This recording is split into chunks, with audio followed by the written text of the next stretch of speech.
자, 반갑습니다. 네 번째 식물과 에너지 한번 보도록 할게요. 자, 먼저 사진을 하나 보겠습니다. 자, 지금 보시는 사진은 온실 사진입니다.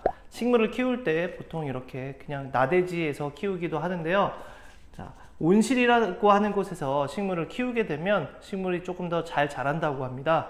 그래서 보통 농사를 지으시는 분들이 이런 온실을 많이 활용합니다. 자, 근데 온실에 들어가 보신 적이 있으신가요?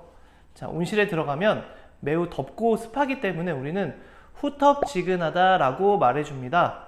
자, 후텁지근하다는 말은 되게 덥고 그 다음에 습하다는 걸 의미하는데요.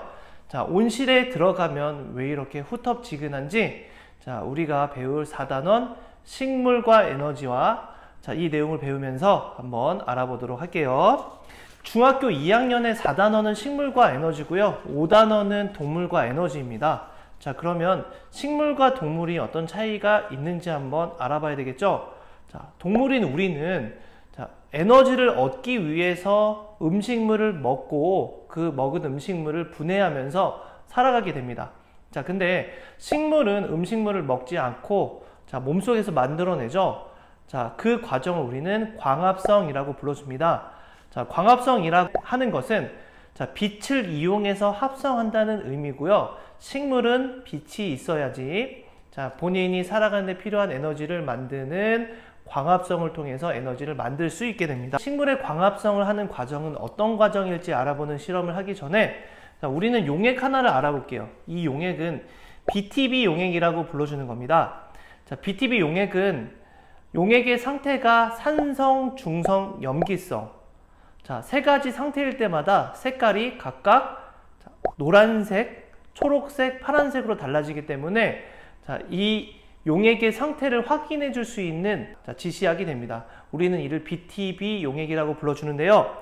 자, 우리 숨을 쉬는 우리 숨 속에는 이산화탄소라고 하는 기체가 들어 있습니다. 그래서 BTB 용액을 자, 시험관에 넣고 힘차게 불어주게 되면 BTB 용액이 산성으로 바뀌면서 자, 우리 숨이 들어가서 산성으로 바뀌면서 노란색으로 바뀌게 됩니다.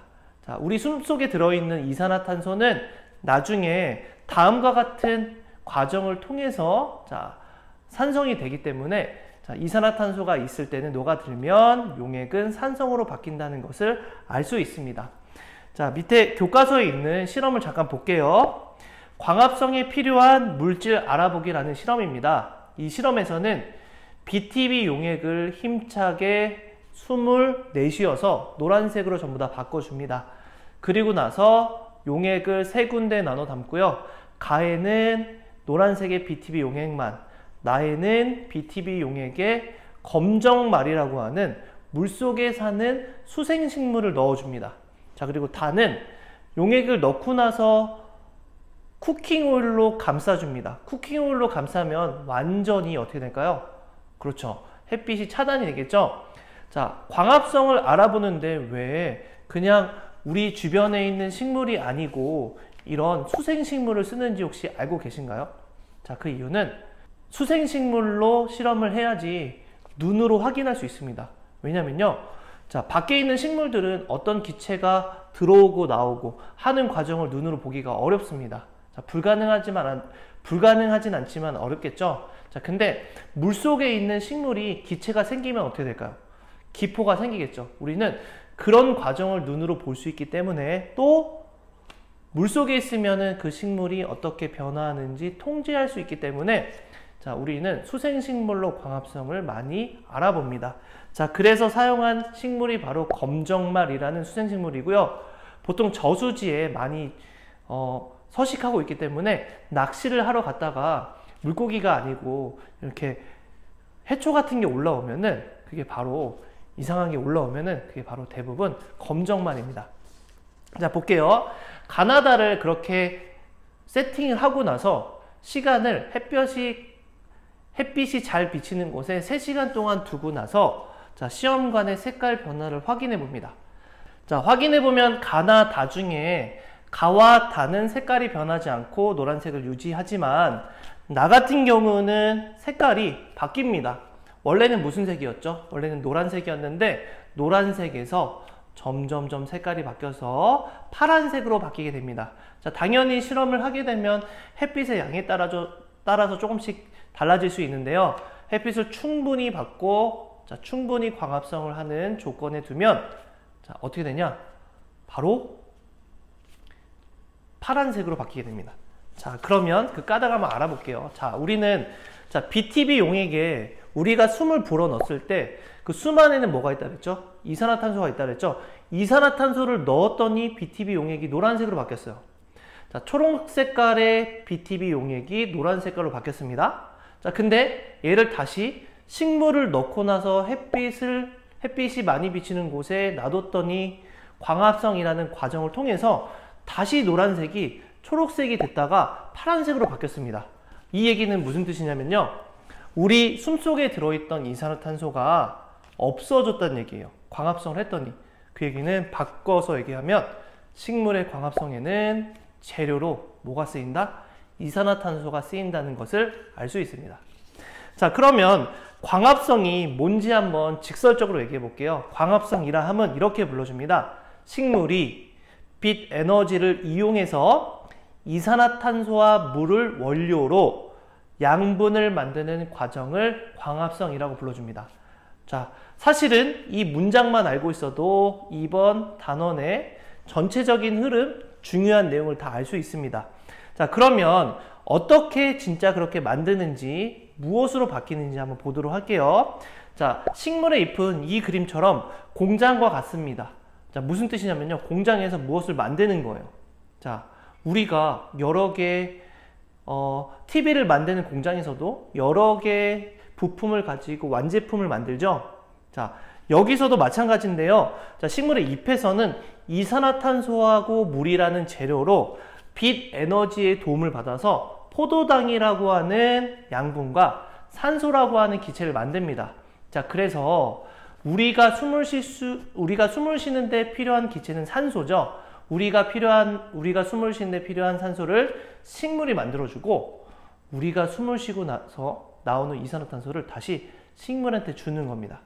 자, 그러면 광합성이 어디서 일어나고요? 광합성으로 만들어진 양분은 어떻게 확인하는지, 자, 간단하게 실험으로 보도록 하겠습니다. 자, 광합성이 일어나는 장소를 알아보기 위해서 검정말을 먼저 준비했어요. 자, 물에 담긴 비커에 검정말을 넣고요. 햇빛이 잘 비치는 곳에 3시간 이상 둡니다. 자, 그래야지 광합성을 할 수 있겠죠? 자, 그리고 나서 검정말을 페트리 접시라고 하는, 자, 널찍한 접시에 옮기고요. 잎을 떼서 현미경 표본을 만든 다음에 현미경으로 관찰해서, 자, 식물 잎의 세포의 구조를 봅니다. 자, 그랬더니, 자, 결과를 일단은 그릴 거예요. 그림을 그리고, 자, 이렇게 볼 겁니다. 자, 그리고 나서 검정말을 에탄올, 자, 술의 성분인 에탄올이 들어있는 시험관에 넣고 얘를 직접 가열하는 것이 아니고 물 중탕 방법을 통해서, 자, 얘를 탈색을 할 거예요. 자, 에탄올을 넣고, 자, 얘를 물 중탕하게 되면 에탄올에 의해서 식물 잎의 세포막이 터지기 때문에, 자, 안에 있는 것들이 다 나올 거예요. 그래서, 자, 탈색이 되고요. 색깔이 없어지게 되고요. 이 과정을 하면 식물 잎이 들어있던 비커 안에 있던 에탄올의 색깔이 초록 색깔로 바뀐다는 걸 알 수 있습니다. 그 얘기는 즉슨 잎 안에 들어있던 초록 색깔의 색소가 밖으로 나왔다는 거고요. 이 밖으로 나오게 도와주는 역할을 하는 것이 바로 에탄올입니다. 자, 그리고 나서, 자, 탈색이 다 끝난 식물 잎을 떼서 현미경을 놓고 한번 볼 거예요. 자, 이렇게 관찰을 할 겁니다. 자, 근데 이런 과정이 꼭 필요해요. 무슨 과정이냐면요. 지금까지는 식물의 구조를 잘 보기 위해서 어떻게 했냐면요. 자, 얘네들의 색깔을 뺐습니다. 자, 색깔을 뺐어요. 자, 에탄올을 넣은 이유는 식물의 초록 색깔의 배경을 빼는 겁니다. 왜냐? 초록 색깔 안에 빨간색이 만약에 들어있다라고 하면 초록 색깔이 너무 진하면 빨간 색깔이 보이지 않겠죠. 그래서 물 중탕을 통해서, 자, 탈색 과정을 하는 이유는 일단은 하얀 백지로 만드는 거예요. 그 다음에 현미경 표본에다가 아이오딘화 칼륨 용액이라고 하는 용액을 떨어뜨리고 나서요. 자, 여분의 용액은 거름 종이로 이렇게 빼서, 자, 제거를 한 다음에 관찰한 결과를 확인해 봅니다. 자, 봤더니 아이오디나 칼륨 용액으로 보기 전에, 탈색하기 전에 관찰했던 자, 검정말의 잎은 자, 다음과 같이 이렇게 보였습니다. 자, 탈색하고 나서 현미경을 통해서 검정말 잎을 봤더니 일부분만 이렇게 색깔이 진해진 걸 볼 수 있습니다. 자, 그러면 그게 어떤 의미인지 한번 결과를 확인하면서 보도록 할게요. 자, 색깔 변화가 일어난 부분은 알갱이 모양의 구조였고요. 자, 일어난 색깔의 변화는 자, 원래는 초록색이었죠. 자, 탈색하기 전에 초록색이었습니다. 근데 얘가 청람색으로 바뀌었어요. 자, 그럼 볼게요. 이 실험 결과를 통해서 광합성에 대해 알 수 있는 사실을 한번 설명해 보자. 자, 이걸 통해 알 수 있는 사실은 바로 이겁니다. 뭐냐? 원래는 초록색으로 관찰되던 어떤 구조가 자, 청람색으로 바뀌었어요.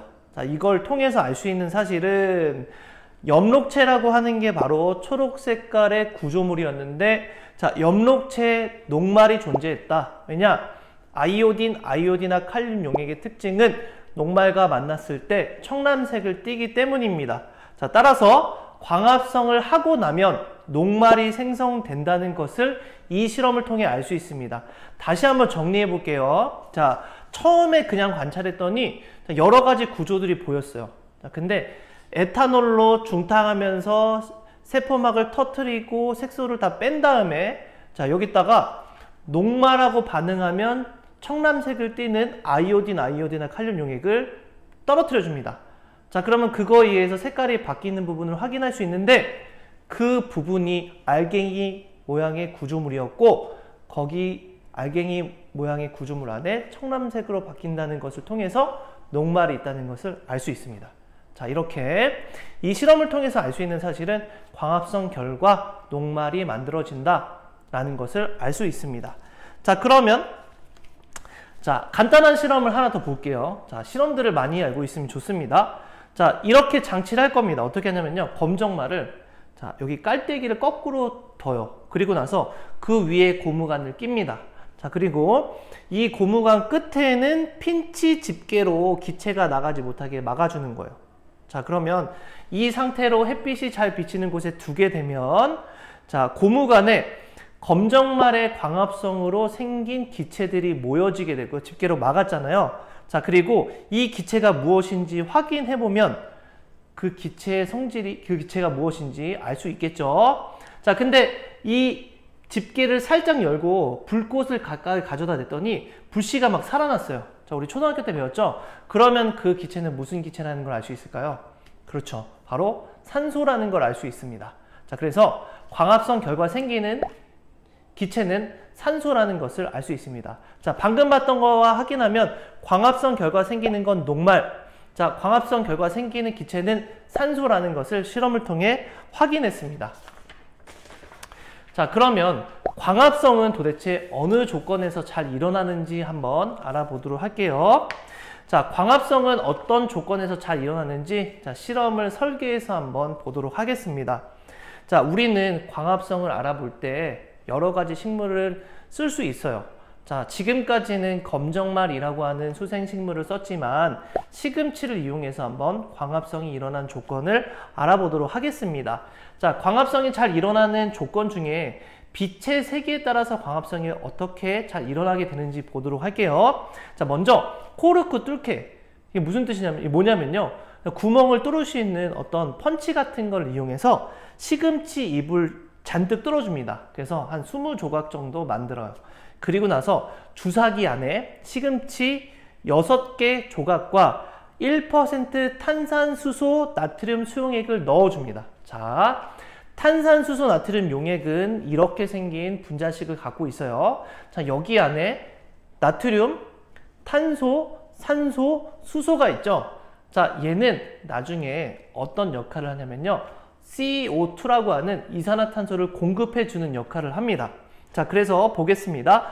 자, 그리고 나서 시금치 잎 조각이 완전히 가라앉을 때까지 자, 주사기에 피스톤을 당겨서 잎 조각에 들어있는 공기를 빼줍니다. 자, 시금치를 넣고 피스톤을 막은 다음에 쭉 당기면 기체들이 밖으로 다 쭉 빠져나오겠죠. 자, 당기는 그 압력 때문에 자, 안에는 압력이 낮아지니까 시금치 안에 있던 기체들이 밖으로 다 나오게 됩니다. 자, 공기를 이렇게 빼내는 거예요. 자, 그리고 나서 이 시금치 입조각에는 기체들이 없기 때문에 비커에다가 다 담아 넣으면 시금치 입조각은 가라앉게 됩니다. 그리고 여기에 또 똑같이 탄산수소 나트륨 수용액 자 들어있죠. 같이 넣고 자 얘를 빛을 다르게 비춰줄 겁니다. 자 어떻게 하냐면요. 주변에 전등 자 전등을 하나 켜고 두 개 켜고 세 개 켜고 이렇게 바꾸면서 자 시금치 잎이 떠오르는 시간을 측정할 거예요. 자 그러면 광합성의 능력을 알아보는데 자 광합성이 잘 일어나는 조건을 알아보는데 왜 시금치 잎이 떠오르는지를 측정해 보냐. 그 이유는 다음과 같습니다. 자 시금치가 잎이 떠오르려면 뭐가 생겨야 되겠죠? 기체가 생겨야 됩니다. 자 우리는 광합성 하면 아까 봤던 실험에서 산소 기체가 생긴다는 걸 알 수 있어요. 자 그 얘기는 반대로 얘기하면 광합성이 많이 일어나면 기체가 많이 생긴다. 기체가 많이 생기면 빨리 떠오른다. 즉 빨리 떠오르면 광합성이 많이 일어났다라고 가정해 줄 수 있습니다. 자 그래서 자 실제로 해봤더니 자 이거는 교과서에 나와 있는 실험치입니다. 자 전등을 한 개 켰을 때는 자 잎 6개가 떠오르는데 265초 걸렸대요. 자 근데 두 개를 전등을 켰을 때는 240초, 3개를 켰을 때는 209초. 즉 점점점 떠오르는 데 걸리는 시간이 줄어들고 있다는 것을 알 수 있습니다. 자 그럼 정리하기 한번 볼게요. 자 전등이 켜진 개수는 무엇을 조절하기 위한 것이냐. 전등이 켜진 개수는 빛의 세기를 조절하는 거였습니다. 전등의 개수가 많아지면 많아질수록 빛의 세기가 세졌다라고 이렇게 볼 수 있겠죠. 자, 두 번째, 전등이 켜진 개수에 따라 시금치 입조각이 떠오르는데 걸리는 시간이 다른 까닭은 무엇이냐. 자, 이는 전등이 켜진 개수가 늘어나면 빛의 세기가 세지는 거고요. 빛의 세기가 세질수록 광합성이 활발해지기 때문에 만들어지는 산소량이 많아져서 자, 시금치 잎이 떠오르는 데 걸리는 시간이 줄어드는 겁니다. 자, 3번. 자, 빛의 세기와 광합성량의 관계를 설명해 보자. 뭐냐? 빛의 세기가 세지면 광합성량은 증가한다라고 볼 수 있습니다. 자, 그러면 이제 마무리 중요한 거 한번 보도록 할게요. 자, 광합성에 영향을 주는 요인은 총 3가지가 있습니다. 3가지. 자, 첫 번째는요. 광합성에 영향을 주는 요인 중에 첫 번째는 바로 빛의 세기입니다. 자, 근데 빛의 세기 그래프는 다음과 같아요. 뭔가 이상하죠? 쭉 계속 늘어나는 게 아니고 어느 지점에서 일정해집니다. 자, 이건 이렇게 생각하면 될 것 같아요. 우리가 어느 공장에서 TV를 만드는데 재료가 잔뜩 있어도 공장에서 소화낼 수 있는 어느 정도의 양이 있겠죠? 자, 하루에 1000대밖에 만들지 못하는데 원재료가 10,000대 만들 수 있는 양만큼 들어온다고 해서 10,000대를 만들 수 있는 건 아닙니다. 용량이 있기 때문에. 똑같아요. 빛의 세기가 아무리 세지고 아무리 강하게 준다고 해도 자, 식물이 만들 수 있는 그 광합성 양이 정해져 있기 때문에 자, 거기 양에 도달하게 되면 더 이상 증가하지 않고 일정해집니다. 우리는 그 일정해지는 지점을 광포화점이라고 불러줍니다. 자, 두 번째 볼게요. 자, 광합성과 관련 있는 요인 중에 두 번째는 이산화탄소의 농도입니다. 자, 햄버거로 한번 예를 들어 볼게요. 자, 햄버거 완제품을 만들어야 되는데 햄버거 빵이 5개 있습니다. 자, 그 안에 재료는 3개밖에 없어요. 자, 그러면 5개와 3개 중에 자, 완제품을 만들려면 몇 개를 만들 수 있을까요? 5개 있고 3개 있기 때문에 3개를 만들 수밖에 없겠죠. 자, 마찬가지입니다. 자, 근데 완제품을 만들기 위해서 빵이 5개 있었어요. 자, 근데 재료가 3개밖에 없었는데 재료를 2개 추가하면 5개를 만들 수 있겠죠. 자, 그 식물의 광합성의 재료가 되는 이산화탄소의 농도가 광합성의 양을 결정지어 줍니다. 자, 근데 이 그래프도 빛의 세기랑 똑같아요. 자, 빵이 5개 있었는데 하나 재료가 있을 때는 1개 만들죠. 2개 있을 때 2개 만듭니다. 3개 있을 때 3개 만들고요. 4개 있을 때 4개 만드는데 5개 있으면 빵도 5개이기 때문에 5개를 만드는데 재료가 이제 6개가 있으면 5개를 넘어가면 그때부터는 빵이 5개밖에 없기 때문에 아무리 많아도 5개 이상을 만들지 못하겠죠. 똑같은 원리입니다. 이산화탄소의 농도, 이산화탄소가 재료이기 때문에 이산화탄소의 농도가 증가하면 광합성량은 증가하지만 자, 나머지가 무한정 있는 건 아니기 때문에 일정하게 증가하다가 일정하게 자, 유지가 되는 그래프를 그린다. 자, 햄버거로 생각하면 될 것 같아요. 아무리 햄버거를 많이 만들고 싶어도 빵의 개수가 정해져 있으면 재료를 아무리 많이 준비해도 만들 수 있는 양은 빵의 개수로 한정되어 있다. 이렇게 보시면 됩니다. 자, 이번에는 광합성에 영향을 주는 요인 중에 세 번째 마지막은 온도입니다. 자, 온도는 언제 가장 광합성을 활발하게 만들어주냐? 식물이 가장 잘 자라는 온도는 식물마다 조금씩 다를 수는 있습니다. 자, 보통 40도를 기준으로 앞뒤로 왔다 갔다 하는 것 같아요. 자, 근데 40도를 넘어갑니다. 막 50도가 되고 60도가 되면 식물이 견디기 힘들겠죠. 그때는 광합성을 하기 너무 힘들어집니다. 자, 그래서 점점점 온도가 올라가면 광합성량이 증가하다가 너무 많아지면 감소하고 그래프가 끊겨버려요. 그 얘기는 뭐냐? 광합성 아예 하지 못합니다. 그쵸? 타버릴 수도 있겠죠. 자, 그래서 광합성은 자, 온도와 관계는 온도가 올라가면 올라갈수록 광합성량이 증가하다가 일정 온도 이상에서는 급격하게 감소한다. 이렇게 보시면 됩니다. 자, 그러면 이어서 볼게요. 자, 우리는 식물이 광합성을 한다는 걸 이제 알았어요. 자, 근데 자, 식물에서 가장 중요한 어떤 작용이 하나 있습니다. 그 작용이 뭔지 한번 보도록 할게요. 자, 식물은 뿌리를 땅 속에다가 이렇게 박아두고 자, 이렇게 하늘 쪽으로 자라고 있죠. 자, 우리가 살고 있는 지구는 중력이 작용하기 때문에 지구 중심으로 모든 물체가 끌어당겨지고 있습니다. 자, 근데 반대로 물은 2% 가기 위해서 위로 올라가야 돼요. 자, 그러면 도대체 위로 올라가게 해주는 힘 중에 무슨 힘이 있을까? 한번 보도록 하겠습니다. 자, 광합성이 필요한 물은 뿌리에서 얻어서 위로 올라가야 됩니다. 그쵸? 잎에서 광합성이 일어나기 때문이죠. 자, 근데 얘는 도대체 어떻게 중력을 거슬러서 올라가는지 자, 잠깐 실험을 하나 볼게요. 자, 어떻게 하냐면요. 눈금 실린더에다가 식물을 하나씩 꽂아 놓는데요. 하나는 그냥 자, 하나는 잎을 전부 다 떼서 넣습니다. 자, 그리고 나서 자, 눈금 실린더에 물을 똑같이 넣어줘요. 그리고 위에다가는 식용유를 살짝씩 넣어줍니다. 자, 식용유를 넣어주는 이유는요. 식용유를 넣어야지 물이 증발되는 걸 막아주겠죠. 그러면 줄기를 통해서 입으로 이동한 순수한 물의 양을 측정할 수 있습니다. 자, 그래서 식용유를 넣어주고요. 자, 두 개를 확인해 보면 어떤 게 더 많이 물이 줄어들까요? 바로 잎이 달려있는 식물이 훨씬 더 물이 많이 줄어듭니다. 자, 볼게요. 자, 수면의 높이 많이 낮아진 것은 잎을 갖고 있는 식물이었는데 그 이유는 무엇일지 보면요. 자, 잎에서는 물을 밖으로 내보내는 기능이 있어요. 그래서 자, 이 실험에서 추가적으로 잎이 있는 식물에 비닐봉지를 싸서 이 실험을 해보면요. 비닐봉지 안에 물이 맺힙니다. 그게 바로 이제 물이죠. 자, 눈금 실린더 안에 들어있던 물이 줄기를 타고 잎으로 갑니다.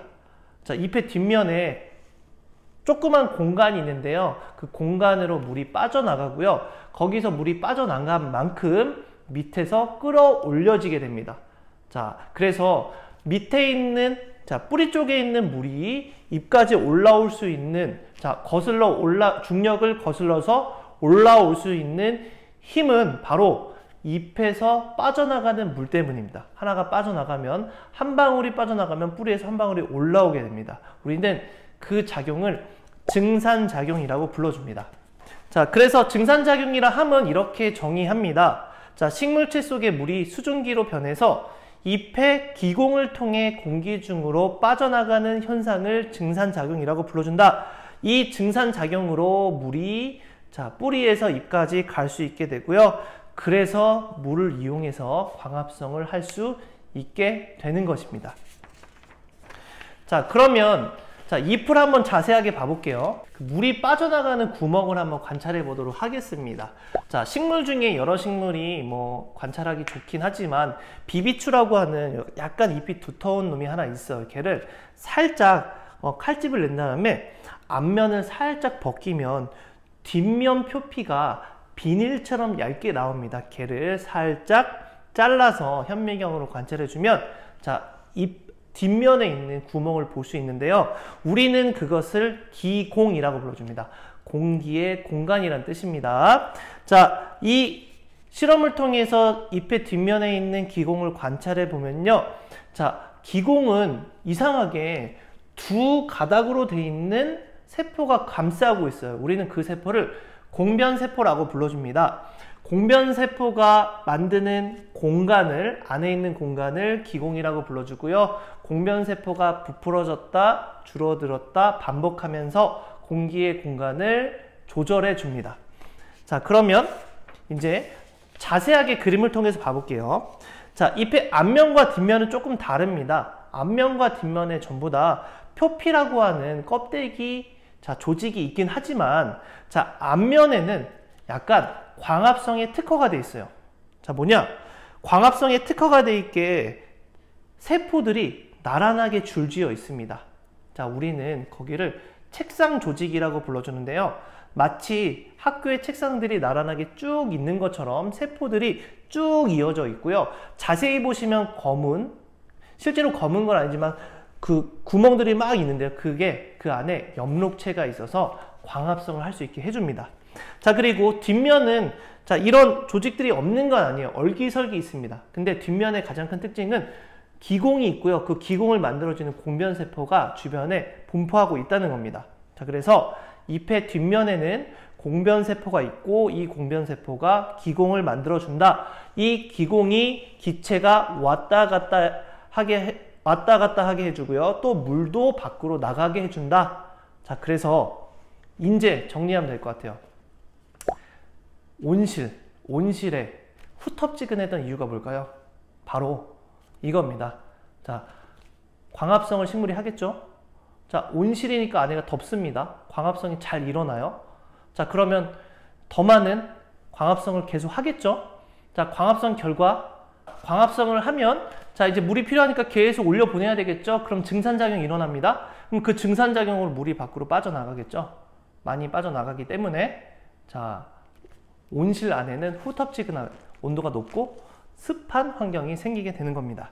자, 여기까지 우리가, 자, 4단원 식물과 에너지에서 광합성과 에너지라고 하는 부분을 봤는데요. 자, 선생님이 쭉 이어서 설명해 봤는데 중요한 개념은 다시 한번 정리하고 보고 가도록 할게요. 정리해 보도록 하겠습니다. 먼저 광합성은 무엇이냐? 광합성은 식물이 빛이라고 하는 에너지를 이용해서 이산화탄소와 물을 이용해, 자, 양분을 만드는 과정이다. 자, 식을 쓰면 이렇게 쓸 수 있다. 이산화탄소가 물을 만나 빛 에너지를 이용해 포도당과 산소를 만든다. 자, 근데 그러면 이런 광합성이 일어난 장소는 어디냐? 바로 엽록체다. 자, 엽록체는 뭐냐? 식물 세포에 들어있는 초록색의 작은 알갱이로, 자, 주로 식물의 잎을 구성하는 세포에 들어있다. 자, 그러면 이렇게 녹색을 띠게 해주는 물질이 뭐냐? 바로 엽록소다. 엽록소는 엽록체 안에 들어있는 색소로, 자, 여기서는 빛을 흡수해 주고요. 엽록소 때문에 식물의 색깔이 녹색으로, 초록색으로 보이게 되는 겁니다. 자, 그럼 볼게요. 광합성할 때 필요한 요소는 뭐냐? 자, 다시 한번 정리해보면 빛이 필요하고요. 자, 물, 이산화탄소가 필요합니다. 자, 이 세 가지가 있을 때, 자, 포도당과 산소를 만듭니다. 자, 근데 아이오딘이나 칼륨 용액을 통해서 광합성 결과 생기는 물질이 뭐였죠?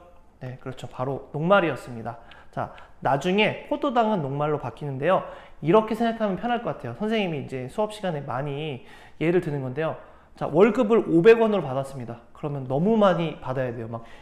이렇게 자루로 가져가야 됩니다. 자, 근데 5만 원짜리를 받으면 월급이 200만 원이면 40장만 그만 가져가면 됩니다. 자, 식물도 양분을 저장해야 돼요. 500원짜리를 저장하면 너무 많아요. 근데 5만 원짜리를 저장하면 되게 편하겠죠.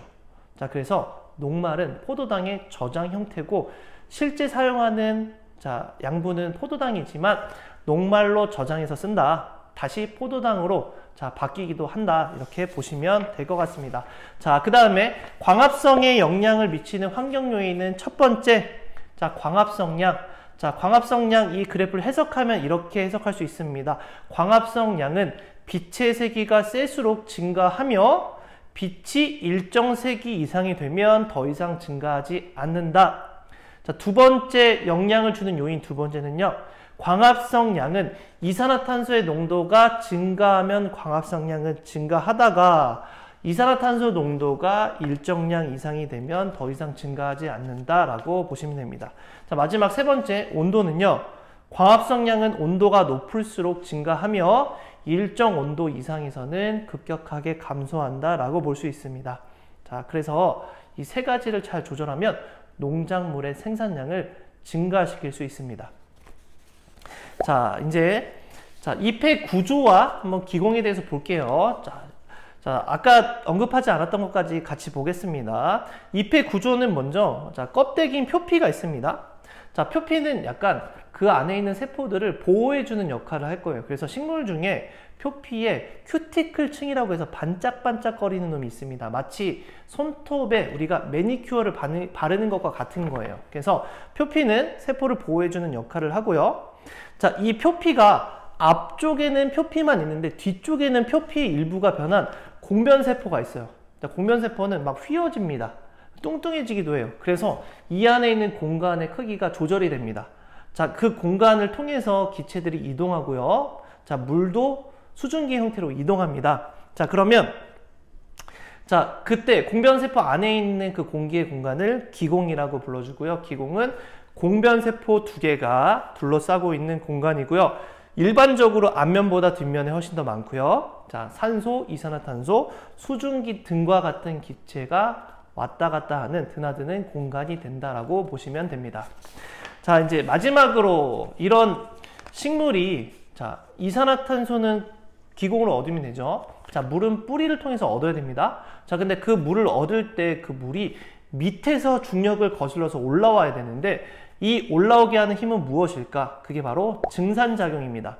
자, 증산작용은 식물체 속의 물이 수증기로 변해서 잎의 기공을 통해서 빠져나가는 현상을 증산작용이라고 불러주고요. 한 방울이 빠져나가면 뿌리에서 한 방울이 올라오기 때문에 그 힘으로 물이 계속 위로 올라가게 됩니다.